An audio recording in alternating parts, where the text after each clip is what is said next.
안녕하세요, 여러분. 신선생님입니다. 오늘부터는 구과, 명절과 축제에 대해서 함께 공부해 보겠습니다. 먼저 1단원에서는 한국과 여러 나라의 명절에 대해서 이야기해 볼 거예요. 오늘은 문법 먼저 공부해 볼까요? 첫 번째 공부할 문법은 으라고, 라고입니다. 으라고, 라고는 종결어미 으라, 라의 인용을 나타내는 연결어미 고가 붙은 것인데 이 부분이 뒤 문장에 나오는 행동의 목적이나 의도를 나타냅니다. 그럼 예문을 보면서 공부해 볼까요? 1번. 키가 커 보이라고 높은 신발을 신었어요. 이 사람이 높은 신발을 신었는데 그렇게 한 목적이 뭐라고 했죠? 네, 바로 으라고 라고를 연결된 앞부분이 그 목적을 말해주고 있습니다. 키가 커 보이라고 높은 신발을 신었다고 했죠? 바로 키가 커 보이게 하려고 그런 의도로 높은 신발을 신었다는 의미입니다. 이해가 되시나요? 그럼 다음 예문을 좀 더 살펴볼까요? 2번. 피곤이 풀리라고 뜨거운 물에 목욕을 했어요. 이 사람은 뜨거운 물에 목욕을 했는데 무엇을 위해서 그런 행동을 했다고 했죠? 네, 바로 피곤이 풀리게 하려고 뜨거운 물에 목욕을 했다고 했네요. 이 문장에서도 피곤이 풀리라고는 피곤이 풀리게 하려고의 정도의 의미로 이해하시면 되겠습니다. 다음 예문도 볼까요? 3번. 열심히 공부하라고 동생에게 전자사전을 사주었어요. 이 사람은 동생에게 전자사전을 사주었다고 했네요. 그런데 동생에게 전자사전을 사준 목적이 뭐라고 했죠? 네, 맞아요. 열심히 공부하라고. 다시 말하면 동생이 공부를 열심히 하게 하려는 목적으로 전자사전을 선물했다는 거죠. 이해가 되시죠? 4번 예문은 설날 명절과 관계 있는 예문이네요. 4번. 새해에는 부자가 되라고 덕담을 해줍니다. 덕담을 해주다. 의미가 무엇일까요? 덕담은 남이 잘 되기를 비는 말인데요. 주로 새해에 많이 나누는 말입니다. 건강해라, 부자가 되라, 올해는 꼭 좋은 사람 만나라 등 상대방이 잘 되기를 바라는 마음에서 해주는 말을 덕담이라고 합니다. 주로 우더른들이 아랫사람들에게 이런 덕담을 해준답니다. 그럼 4번 예문을 다시 보면 사람들이 덕담을 해주는데 이 문장에서는 부자가 되라고 비는 마음에서 그렇게 한다는 거죠. 이제 마지막 예문도 같이 보실까요? 5번. 회사원들에게 경험을 쌓으라고 외국 연수의 기회를 줍니다. 어떤 회사에서 사원들에게 외국에 나가서 연수할 기회, 다시 말해서 언어나 업무 관련 공부를 할 수 있는 기회를 준다는 건데요. 그런데 그렇게 연수 기회를 사원에게 주는 목적이 뭐라고 했죠? 네, 경험을 쌓게 하려는 의도로 사원들이 경험을 쌓을 수 있도록 하기 위해서 외국 연수를 보낸다고 했습니다.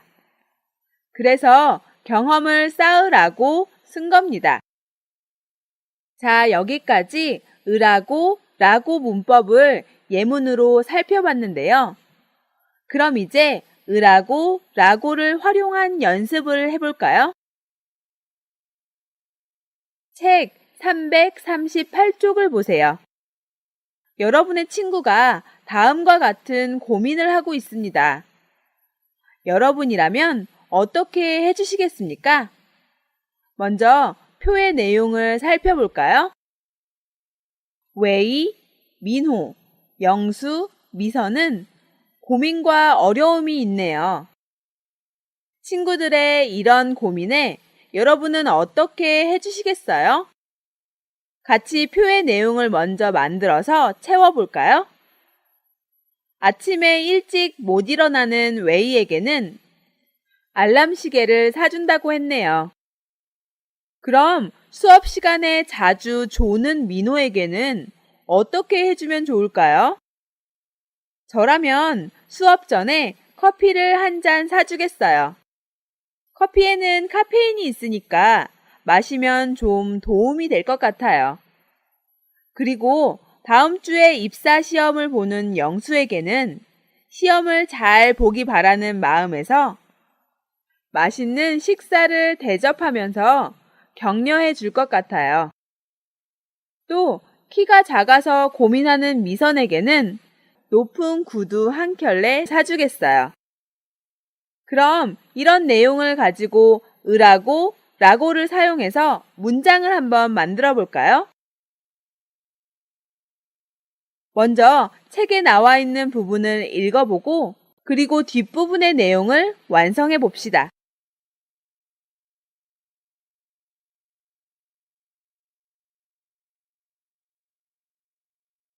다 써 넣으셨나요? 그럼 선생님과 같이 확인해 볼까요? 웨이는 아침에 일찍 일어나지 못하니까 아침에 좀 일찍 일어나라고 알람 시계를 사줘야겠어요. 그리고 민호는 수업을 제대로 듣지 못할 정도로 자주 조니까 수업 시간에 졸지 말라고 수업 시간마다 커피를 사줘야겠어요. 또 영수는 다음 주에 입사 시험을 보니까 시험 잘 보라고 맛있는 식사를 대접해야겠어요. 그리고 키가 작아서 고민하는 미선에게는 자신감을 좀 가지라고 높은 구두 한 켤레 선물해야겠어요. 이렇게 으라고 라고를 사용해서 문장을 만들어 볼 수 있겠죠? 문법 부분을 중심으로 다시 정리해 보면 일찍 일어나라고 알람 시계를 사줘야겠어요 라고 으라고 라고 문법을 사용했는데 여기에서 내가 친구에게 알람 시계를 사주려는 의도가 친구가 일찍 일어날 수 있게 하기 위해서라는 의미겠죠? 다음, 졸지 말라고 수업 시간마다 커피를 사줘야겠어요 에서는 내가 친구에게 커피를 사주려는 목적은 친구가 수업 시간에 졸지 않도록 해주려는 의도 때문이라는 겁니다. 다음, 시험 잘 보라고 맛있는 식사를 대접해야겠어요 에서는 내가 친구에게 식사 대접, 다시 말해서 밥을 사주려고 하는 이유는 친구가 시험을 잘 볼 수 있게 격려하려는 의도로 그렇게 한다는 말입니다. 마지막으로 자신감을 좀 가지라고 높은 구두 한 켤레 선물해야겠어요 에서는 내가 친구에게 높은 구두를 선물하려고 하는 이유는 바로 키가 작아 고민하는 친구가 높은 구두를 신고 자신감을 가질 수 있게 도와주려고 한다는 의미겠죠. 여기까지 으라고 라고를 활용한 연습 문제까지 자세히 살펴봤는데요. 이제 좀 이해가 되시나요? 선생님은 여러분에게 보여주기 위해 예로 이렇게 문장을 만들어 본 거니까 여러분도 꼭 여러분이 쓰고 싶은 내용을 이렇게 이야기로 완성해 보시기 바랍니다. 이제 두 번째 문법을 공부해 볼까요? 두 번째 문법은 는다든가, 니은다든가, 다든가입니다.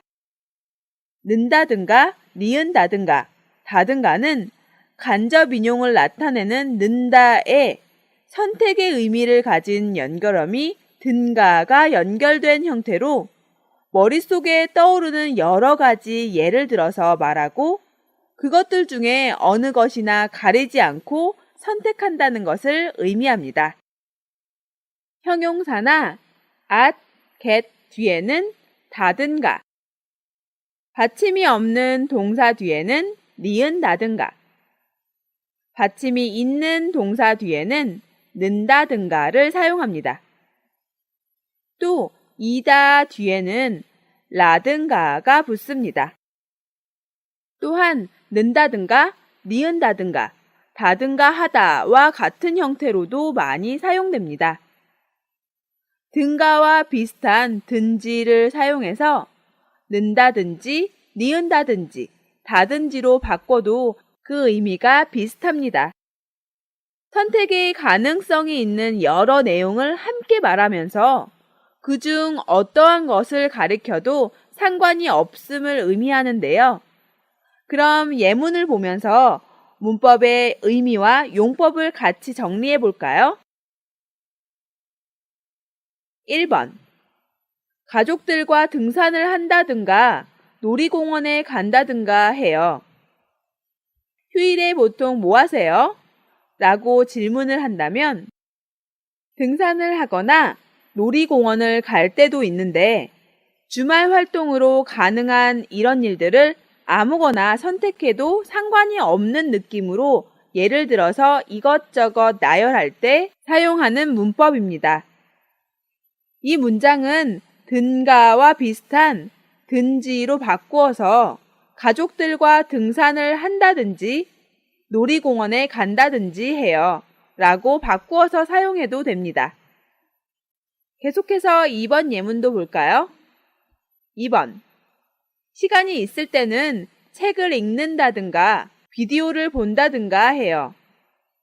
이 문장에서는 시간이 있을 때 하는 일들을 이것저것 예를 들어서 말하고 있네요.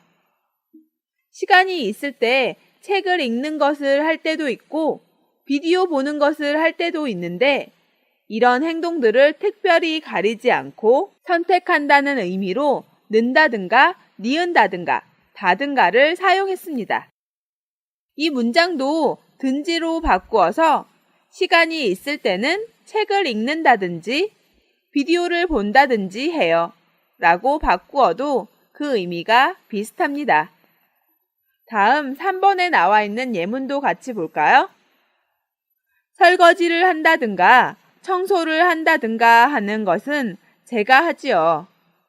이 문장의 주인공, 다시 말해서 말하는 사람이 여자인지 남자인지 모르겠지만 집안일을 누가 하느냐에 대한 질문에 대답을 하는 상황입니다. 이 사람은 자기가 하는 집안일을 예를 들어서 말하고 있는데 설거지를 하는 것이나 청소를 하는 것 같은 일들은 자신이 한다고 이야기하고 있습니다. 이 문장도 마찬가지로 든지로 바꾸어서 설거지를 한다든지 청소를 한다든지 하는 것은 제가 하지요. 라고 바꾸어도 그 의미가 비슷합니다. 4번 예문도 볼까요? 음식을 먹을 때 소리를 낸다든가 코를 푼다든가 하는 것은 실례가 돼요. 여기에서는 식사 예절에 대해서 이야기하고 있네요. 음식을 먹을 때 실례가 되는 행동들을 예를 들어서 이것저것 말하고 있습니다. 밥을 먹을 때 소리를 낸다거나 코를 푼다거나 하는 행동들은 하면 안 된다는 거죠. 그런 실례가 되는 행동들을 말하면서 든가를 사용해서 여러 내용을 이것저것 같이 나열해서 설명하는 겁니다. 참, 여러분, 코를 풀다가 무슨 의미인지 아시나요? 콧물이 나오려고 할 때 그 콧물을 세게 불어서 나오게 한다는 거죠. 그런 것을 코를 풀다라고 합니다. 4번의 이 문장도 든지로 바꾸어서 음식을 먹을 때 소리를 낸다든지 코를 푼다든지 하는 것은 실례가 돼요 라고 바꾸어 쓸 수 있겠죠? 이 문장의 주제인 식사 예절에 대해 조금 더 이야기해 볼 건데요. 식사 예절은 우리가 전에도 함께 이야기해 본 적이 있는 주제죠. 나라마다 식사 예절은 조금씩 다른 것 같아요. 어떤 나라에서는 특히 국수를 먹을 때 소리가 나게 먹는 문화가 있다고 들었거든요. 그런데 한국에서는 보통 음식을 소리가 나게 먹으면 실례가 된다고 생각해요. 그리고 또 한국에서는 어른들보다 먼저 식사를 한다든가 밥그릇을 손에 들고 먹는다든가 하는 행동은 식사 예절에 어긋난다고 할 수 있습니다. 여러분 나라에서는 어떤가요? 는다든가, 니은다든가, 다든가 문법을 사용해서 여러분 나라의 식사 예절을 2개 정도 예를 들어서 문장으로 만들어 보세요. 5번. 아르바이트를 한다든가 여행을 간다든가 그렇게 방학을 보내요. 방학을 어떻게 보내는지에 대한 설명이네요. 여러분이 저에게 한국의 대학생들은 어떻게 방학을 보내요? 라고 물으시면 저도 이렇게 대답할 것 같아요. 한국 대학생들은 방학을 이용해서 식당이나 편의점 등에서 아르바이트도 많이 하고 또 그동안 아르바이트로 모은 돈으로 국내나 해외 배낭여행도 많이 가거든요. 이런 상황을 말하면서 구체적인 예를 들어서 설명할 때 바로 지금 배우는 는다든가, 니은다든가, 다든가 문법을 활용하면 되겠죠. 또 든지로 바꾸어서 아르바이트를 한다든지 여행을 간다든지 그렇게 방학을 보내요. 라고 말할 수 있습니다. 여기까지 예문을 함께 살펴봤는데요. 이제 는다든가, 니은다든가, 다든가를 활용한 연습을 한번 해볼까요? 책 338쪽 연습을 같이 해봅시다. 먼저 표의 질문을 보고 내용을 한번 써 넣어 볼까요? 여러분은 다음과 같은 경우에 무엇을 합니까? 첫 번째, 방학 때는 아르바이트를 하거나 여행을 한다는 내용이 나와 있네요.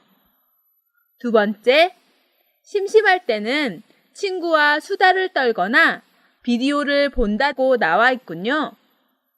여기에서 수다를 떨다는 무슨 뜻이죠?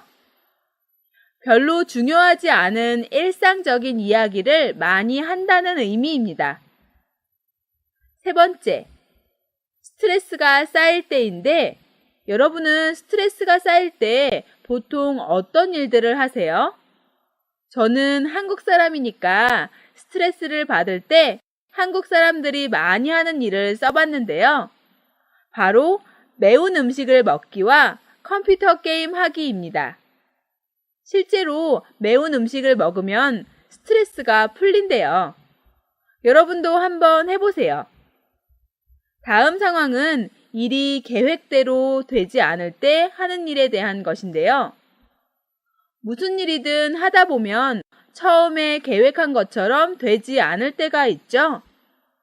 그럴 때 여러분은 무엇을 합니까? 저는 제 주변의 동료나 가족들과 이 문제에 대해서 상담하거나 그 일의 문제가 무엇인지 알기 위해서 처음부터 그 일을 다시 검토해 볼 것 같아요. 여기에서 검토하다는 자세히 잘 살펴본다는 의미입니다. 마지막으로 경제적으로 여유가 생겼을 때 무엇을 하는가 하는 질문이네요.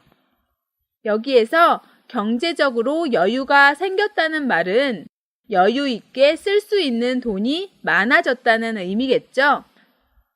저는 해외여행을 가거나 나중에 필요할 때를 생각해서 그 돈을 쓰지 않고 은행에 저축할 것 같아요. 여러분은 어떠세요? 자, 여기까지 표 안의 내용을 한번 정리해 봤는데요. 그럼 이제 각각의 상황을 보고 오늘의 목표 문법인 는다든가, 니은다든가, 다든가를 사용해서 책의 예문처럼 대화를 한번 만들어 볼까요? 1번. 가. 방학 때 뭘 하세요? 나. 저는 방학 때 아르바이트를 한다든가 여행을 간다든가 해요. 이렇게 만들 수 있겠죠? 그럼 2번도 해볼까요? 2번. 가. 심심할 때 뭘 하세요? 나. 저는 심심할 때 친구와 수다를 떤다든가 비디오를 본다든가 해요. 여러분도 이렇게 쓰셨나요? 여기에서 수다를 떨다의 리을이 없어지면서 수다를 떤다든가로 썼습니다. 불규칙 동사 변화에도 꼭 주의하세요. 이어서 3번 예문도 보겠습니다. 3번. 가. 스트레스가 쌓일 때 뭐 해요? 나. 저는 스트레스가 쌓일 때 매운 음식을 먹는다든가 컴퓨터 게임을 한다든가 해요. 이렇게 대화를 만들 수 있겠습니다. 여러분도 비슷하게 쓰셨나요? 4번 예문도 보겠습니다. 4번. 가. 일이 계획대로 안 될 때는 어떻게 하세요? 나.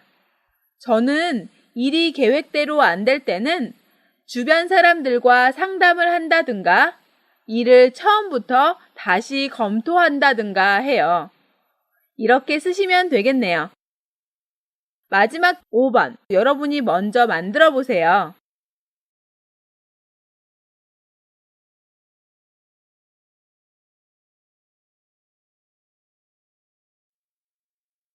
잘 쓰셨나요? 그럼 선생님과 같이 확인해 볼까요? 가. 경제적으로 여유가 생겼을 때는 뭘 하세요? 나. 저는 경제적으로 여유가 생겼을 때는 해외여행을 간다든가 저축을 한다든가 해요. 이렇게 완성하면 되겠죠? 아주 잘하셨습니다. 여기에서 연습을 끝내지 말고 선생님이 예를 들어 써본 내용처럼 여러분이 각각의 상황에서 할 수 있는 일들을 생각나는 대로 2개 정도 예를 들어 써보세요.